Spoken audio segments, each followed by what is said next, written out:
Mrs. Rajashree Birla, Director, Aditya Birla Group. Padma Bhushan awardee Mrs. Rajashree Birla is a director on the boards of all major Aditya Birla Group companies and the chairperson of the Aditya Birla Center for Community Initiatives and Rural Development.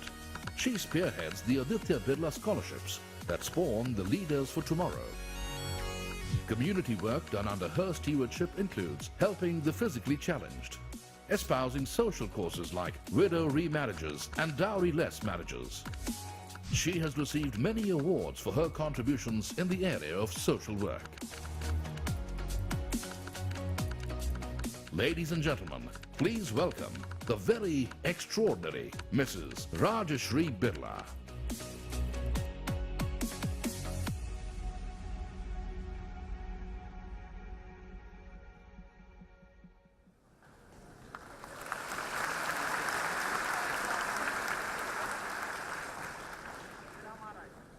Mr. Mehta, Mr. Dave, Mr. Bitsaria, Mr. Goel, Mr. Munjil, Mr. Iyer, ladies and gentlemen, I'm delighted to be with all of you this morning.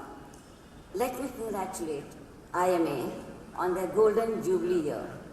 I would also like to commend IMA for choosing an excellent topic as the theme of this conclave, Leadership Now, Work the Talk. Is absolutely the need of the hour. I believe we need this approach in several spheres, such as the government, business, education, and in the non-profit organizations as well. I want to point out just one indicator, the Human Development Index. As you may perhaps be aware, India ranks 136th out of 186 countries. It is very hurtful that we are behind countries such as Ghana and Namibia. At the same time, India is on the intellectual map of the world. India has spawned world-class institutions in engineering, the basic sciences, medicine, and management. These investments in brain power have paid rich dividends.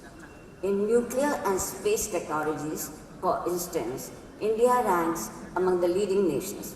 India boasts of the world's third largest scientific and technical manpower. These demonstrate areas where leadership has worked the talk. Rather than talk in just abstract terms, I believe it would be more useful to share with you examples of some great leaders who literally work the talk and walk the talk. There are fine examples to follow.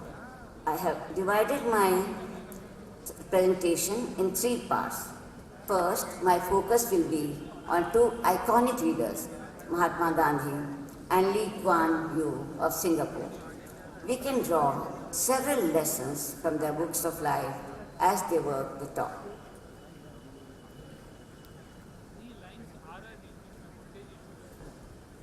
In the second part, I want to dwell on our group and how my son Kumar Mangalam, supported by his team, worked the talk akin to evolution from a caterpillar to a butterfly.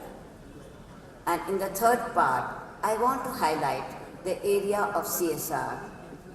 Through these examples, I will drive home the need to make the quantum leap if we wish to be counted among the advanced nations that count on every front, which I'm sure is every Indian dream. So let me begin with Mahatma Gandhi. Your theme reminded me of Gandhiji's timeless words of wisdom. Action expresses priorities. As we all know, Gandhiji's greatest priority was to achieve Swaraj for India as a whole and for all Indians. Swaraj for him was not a limited concept confined to political freedom alone. He envisioned Swaraj as emancipation through economic self-reliance and empowerment of all sections of society. That is how he worked, on the dignity of labor, making one's own salt, the Dandi March, and spinning one's own cloth, the charkha, community participation in everything, and self-reliance, village communities.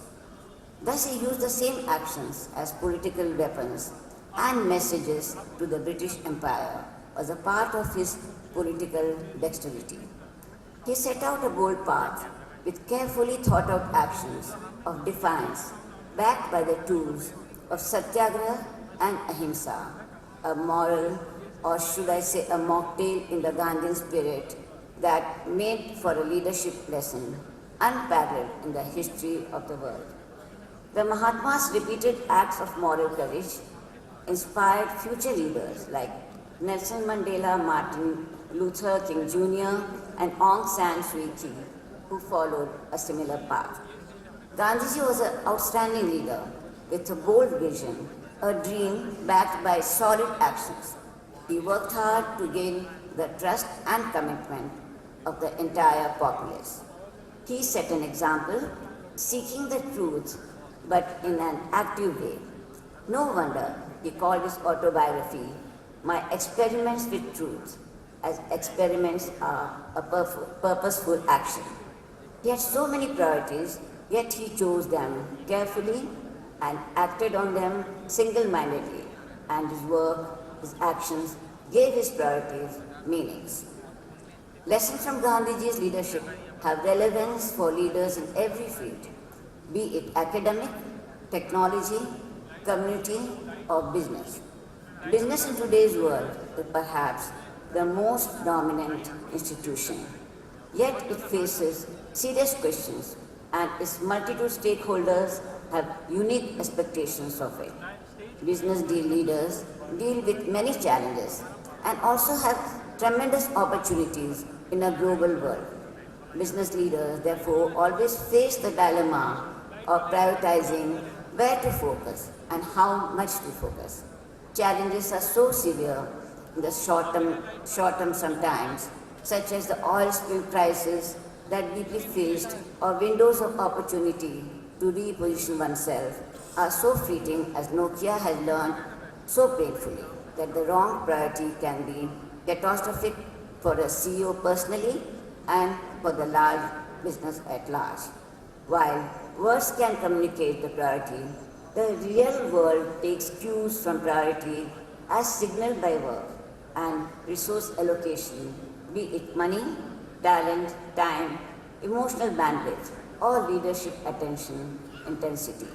All of these are scarce resources, and no wonder Gandhiji was fasting to end the communal violence on the midnight of 14th August 1947, rather than rejoicing on the unfurling of the tricolor. What can be a more telling example of leadership that works the talk? Today we see a resurgence of Gandhiji's philosophy and actions in parts of our political arena.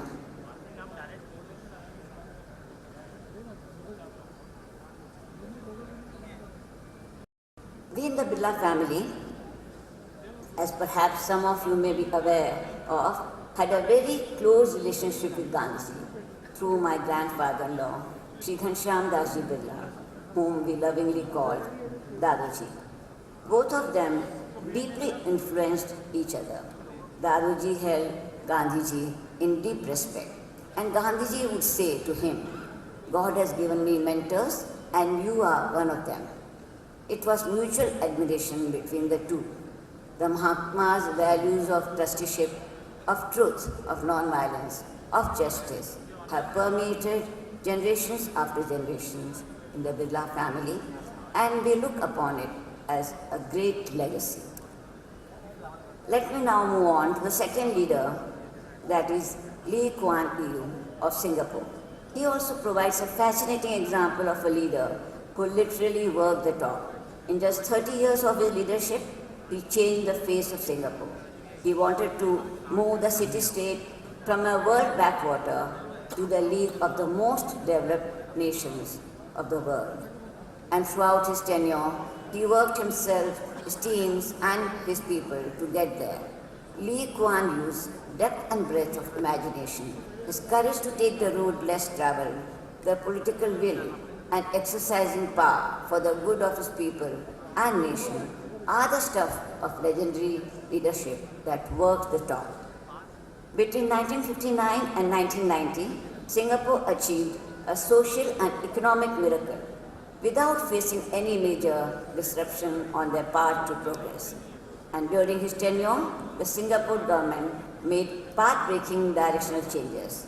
And all along the way, the leadership sought the citizens' inputs, thus taking the nation along, bonding and strengthening the people's sense of identity with the vision set out by the leadership. One of the most enduring features of Lee Kuan Yew's leadership was his accent on meritocracy. Speaking in Parliament in 1994, he said, and I quote, "Singapore must get some of its best in each year's crop of graduates into government. When I say best, I don't mean just academic results, which indicate only the power of analysis. You have them got to assess for his sense of reality, his imagination, his quality of leadership, his dynamism. But most of all, his character and his motivation, because the smarter a man is, the more harm he might do to society." Unquote. That we in India need to build a meritocracy on these lines is more than obvious. There is in many areas a systemic rot that has to be rooted out. And for that, the powers that be have to stem it through setting personal examples like Gandhiji and Lee Kuan Yew.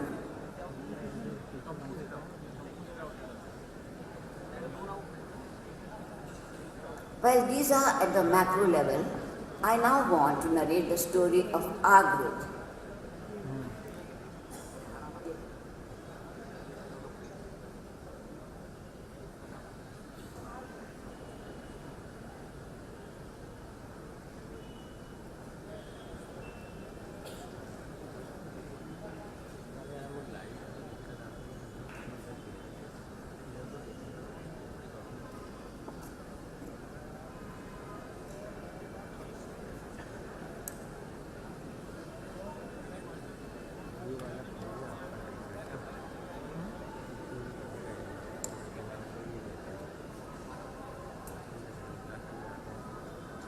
While these are at the macro level, I now want to narrate the story of our group and how we had been blessed to have men of great character at the helm, like Shri G.D. Birla, my husband Shri Aditya, and now for nearly 19 years, my son Kumar Mangalam.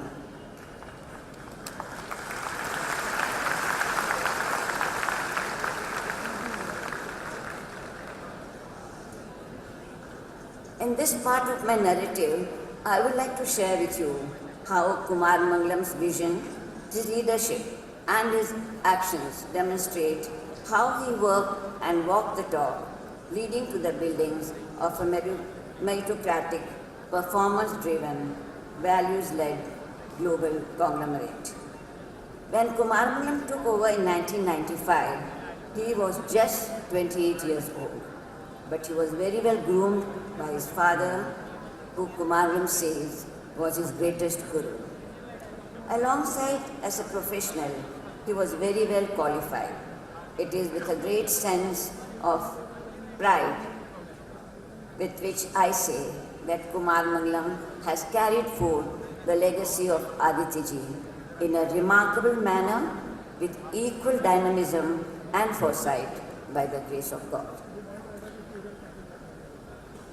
To set the context, it is important to visit what India was in the mid-1990s. In the mid-1990s, India was in the thick of the reform process.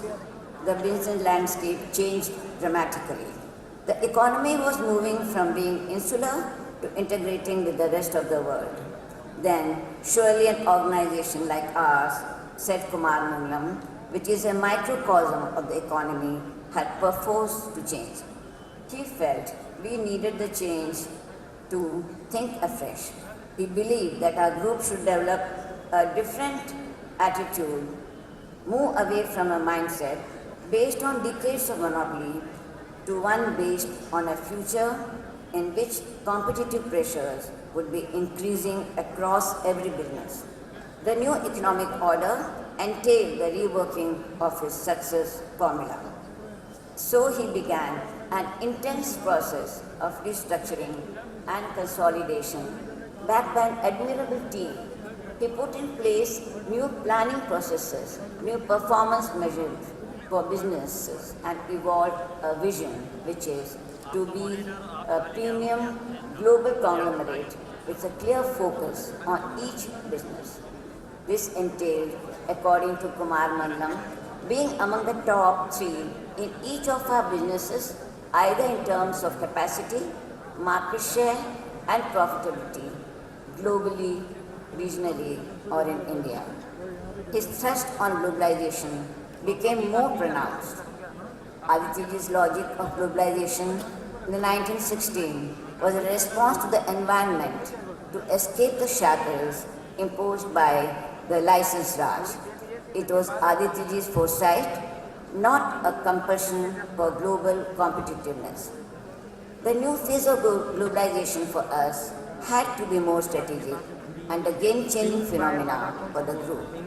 Kumar Mangalam assured through these actions that global scale and play become key priority in most of the business sectors.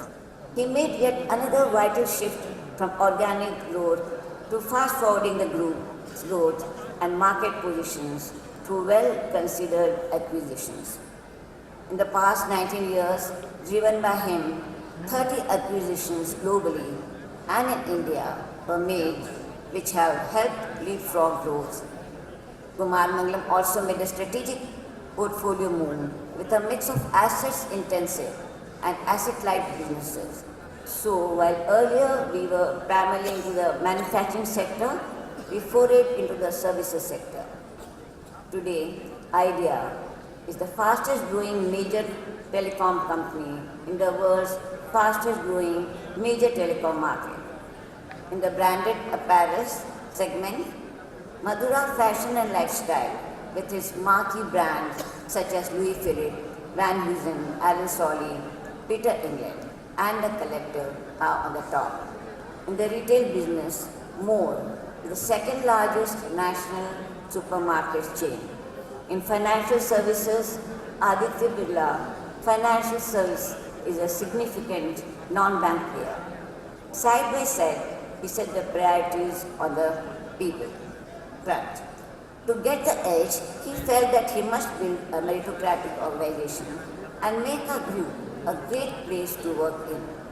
So he, with our group HR head, Dr. Sanjit Mishra, created a social architecture for talent management, putting in place systems and processes to induct the right talent, to spot and track nascent talent, and to create leaders with global mindset, leaders with a bouquet of skills, with exposure to different functions, businesses, and countries. A series of actions were initiated. This included setting up of an in-house learning university, Gyanodaya, which is now a globally benchmarked institution. It leverages resources from around the world to meet the development needs of our leadership and to ensure learning from a common knowledge pool. An e-learning network has been established. This creates a seamless learning environment for a global workforce who can avail of multiple learning options wherever and whenever they want. More than 14,000 employees, from Farming Hills in the US to Alexandria in Egypt to Perth in Australia and Ravencourt in Uttar Pradesh, have used this e-learning platform.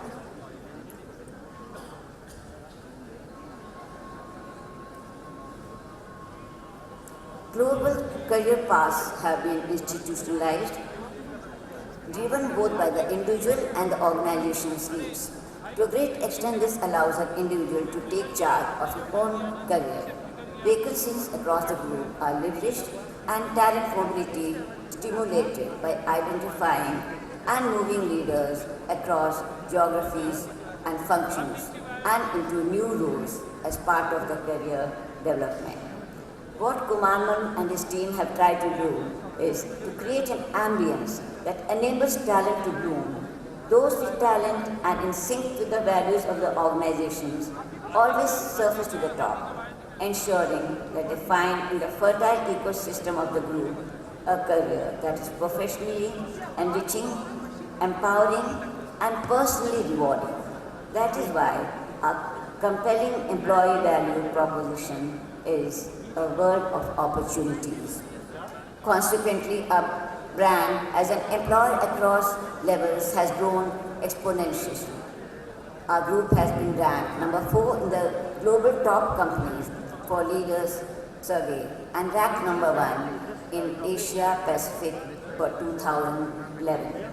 Top companies for leaders is the most comprehensive study of organizational leadership in the world, conducted by IMA, Fortune magazine, and RBA. We have earned a reputation as an employer of choice that offers a world of opportunities and steadfastly follows the highest levels of corporate governance. This contributes substantially to our ability to attract and retain top-notch talent. Our group has topped Nixon's Corporate Image Monitor 2012-13. We have emerged as the number 1 corporate among the 40 corporates covered in the survey selected using the Economic Times 500 and the Business Today 500 list of listed companies.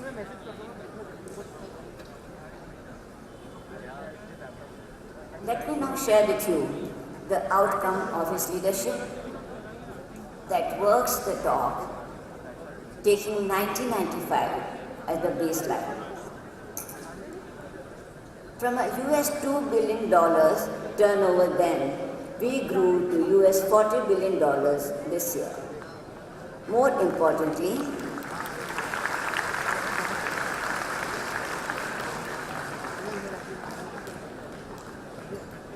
%53 of our revenues now come from our overseas operations. The stretch of our overseas operations had expanded from 8 countries to 36 countries. The percentage of women in the executive cards has risen from 1 to 17%.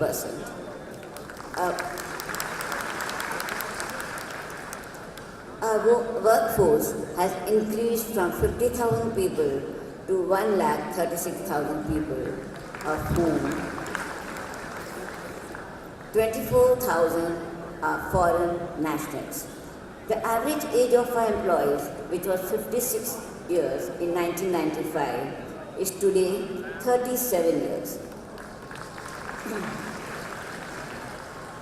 From being a workforce that was culturally homogeneous, we have become much more multicultural, from 8 nationalities to 42 nationalities. Our values, integrity, commitment, passion, seamlessness, and speed provide the glue that binds all of our people together, regardless of geographies and nationalities. Our values are universal and are the anchor that resonate across the group. Our values not only define the character of our group, but like a lighthouse, guide the thoughts and action of all our employees across the world. And with this, I come to the last part of my presentation, which is corporate social responsibility, and how here also it is all about leadership that works the talk. Honestly speaking, this was to be the main subject of my talk. I, however, felt that given the diversity and mix of the audience here, it is best to focus on leadership that works as a theme, as it would interest all of you, rather just CSR. That said, at our group, the philosophy of caring and giving, which is the very essence of CSR, has been embedded into our DNA right from the time of Shri D.D. Birla. As I mentioned earlier, Gandhiji's concept of trusteeship and reaching out to the underprivileged deeply influenced Dadoji, and this is a legacy that we carry forth generation after generation, and it has always been top driven. The ultimate goal is inclusive growth.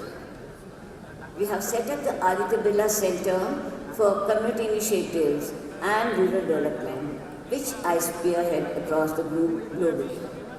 Thanks to the enormous backing of Kumar Mangalam, the center functions as a parallel organization with the group.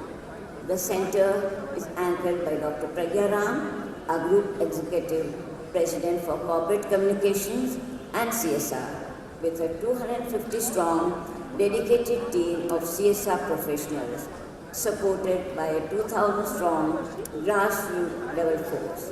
The work our teams do to make a difference to the lives of the marginalized is most touching. We have an articulated vision, which is to actively contribute to the social and economic development of the communities in which we operate, and in so doing, build a better, sustainable way of life for the weaker section of society.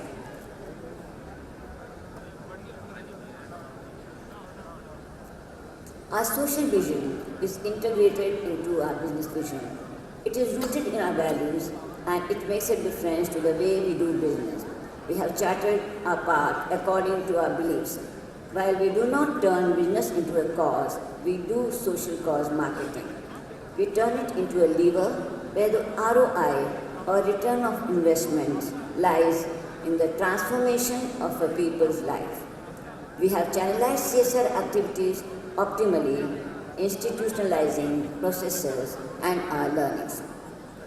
Let me share with you, first of all, it is imperative that a social vision based on the felt needs of the underprivileged communities be evolved. When done collectively, it works well, as the community becomes an active partner. Embedding the social vision into the business vision is a must. In doing so, top leadership commitment is assured. It also directly mainstreams CSR into the businesses, which is exactly what we have done. The second point I wish to make is to circle the area of activities, have a razor-sharp strategy for execution, factoring milestones, target performance management, and accountability. In this manner, through focused endeavors in healthcare, education, sustainable livelihood, and infrastructure support, we work to alleviate poverty and bridge the divide. It has been a very rewarding experience. On the strategy for execution, we treat the social projects just as we would treat business projects. We have a 1-year plan and a 5-year rolling plan. We have found this approach extremely workable and results-oriented. We have constituted a CSR committee at the board level in each of our companies. I have the privilege of chairing the committee. The point that I wish to drive home is that when CSR is process-driven, people-focused, and led by top management, it assumes a totally new dimension. CSR then is serious business. In the businesses in which we operate, we measure the return on investment, or ROI, as you would all understand it. And in the CSR plans, let me reiterate that we measure the difference we have made with the lives of a marginalized people. The ROI here is the turnaround of thousands of human beings from abject poverty to getting the basics of life, from dependency to a state of self-assurance, and from backwardness to progress. All this and the newfound dignity is absolutely uplifting. A little aside that I wish to point out, and which has relevance, is that India is extremely well positioned to become a great power in the coming decade if we can unleash the latent energies of our people and raise the growth rates. Take our demography. Today we have the youngest population. We have a significant number of unemployed youngsters, estimated at between 19 and 37 million. By 2020, we'll have the largest number of young people below 25 years in the world. So we have to take major initiatives of reorienting education and training to enlarge the skill base and marketability of our people as the developed countries face workforce shortages. As corporates, we can get proactive and begin setting up vocational training centers across the nation. This, I believe, will be an excellent CSR move towards sustainable livelihood. You can even set up such centers that cater to the need of industry. This will be another example of leadership that works the talk. Let me give you examples from our group. At Ultratech, our cement major, we have trained 7,000 people from India's hinterland in the application of the Birla white putty, which is a special kind of cement. Every year, more than 3,500 people are given the applicators training. They earn in the range of 7,000 to 10,000 rupees a month. At Madura Fashion Lifestyle, we have 4,500 village women trained by us in tailoring. These women now work at our clothing factory. Their children are looked after by the staff at the company's creche. Both these projects and many others are sustainable on their own merit. The difference they have made is moving these poor way above the poverty line. Let me now move on to my next point, which is the measurement of the CSR work done. It is true that what gets measured gets done. Impact assessment is a must in the CSR domain. Getting the work audited by reputed agencies in the CSR domain is absolutely necessary. And of course, paying serious attention to the recommendations is equally important. As perhaps many of you who bring out sustainability reports would be aware that a social satisfaction survey forms a major part of the report. The survey is conducted in the communities in which the companies work. The entire sustainability report is GRI checked. The Global Reporting Initiative, that is GRI, is a network-based global organization. The GRI guidelines set out the principles and indicators that organizations can use to measure and report the economic environment and social performance. The fourth point that I want to stress is that working in tandem with government agencies and reporting to the social development schemes with the public-private partnership model is a great advantage. All corporates should leverage the government scheme, and such a collaboration helps extend the reach manifold, which is what we have deeply experienced. And finally, a word about the Fiki Aditya Birla Center for Excellence, which you can all access for support in your CSR initiatives. The vision of our center, the first of its kind in the world, is to incubate, nurture, and accelerate a paradigm of sustainable and inclusive CSR in India, and thereby raising the Human Development Index through poverty alleviation. Our objective is to embed CSR as a way of life in organization. The center is doing amazing work. It is also acting as a consulting body for corporates. That said, we all realize that the road ahead on the journey of inclusion is steep.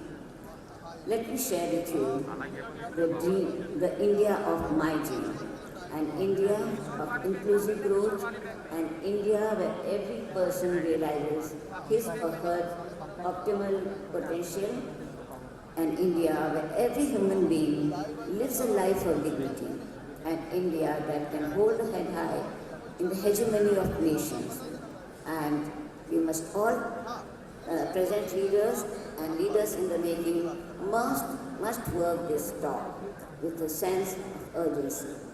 Together, we can make this India's destiny. Thank you.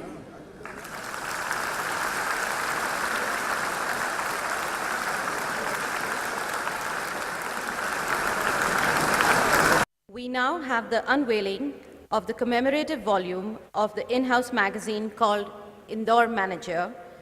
May I request Mr. Anuj Kothari and Mr. Sandeep Atre, Mrs. Reva and Ms. Harshita and Ms. Rachna Tiwari to come on the stage, please. I would also like to request the gathering that please pass your questions to the nearby volunteers.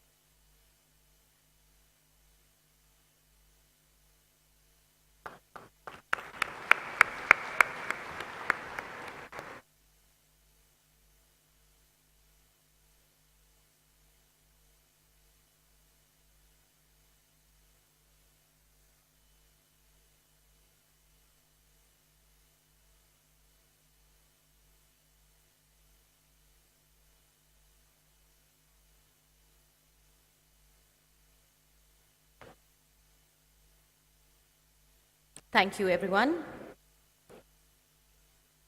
Moving on, I now request Mr. Philip Sidnam to please kindly do the memento presentation to Mrs. Rajashree Birla.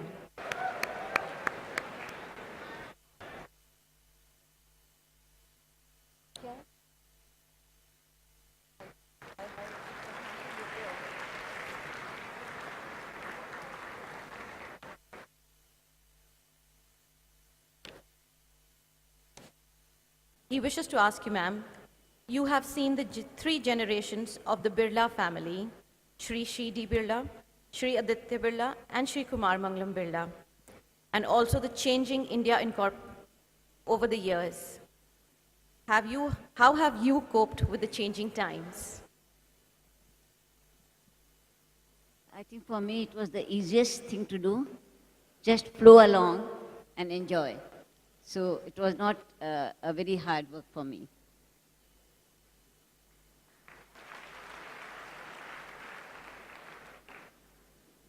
Mrs. Birla,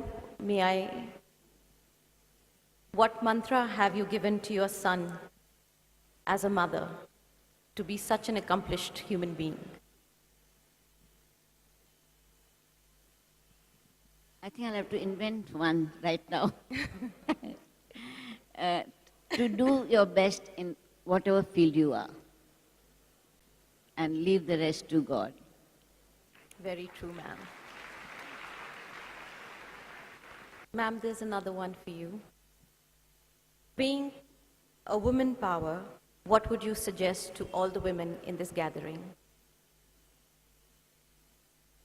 I would say that this is the right ambience and right time for all the women to try and match with the gents. I won't say overtake them because that becomes a little tricky, little dangerous. So at least try and equal them. Thank you, ma'am. Ma'am, what is your opinion on women empowerment in India?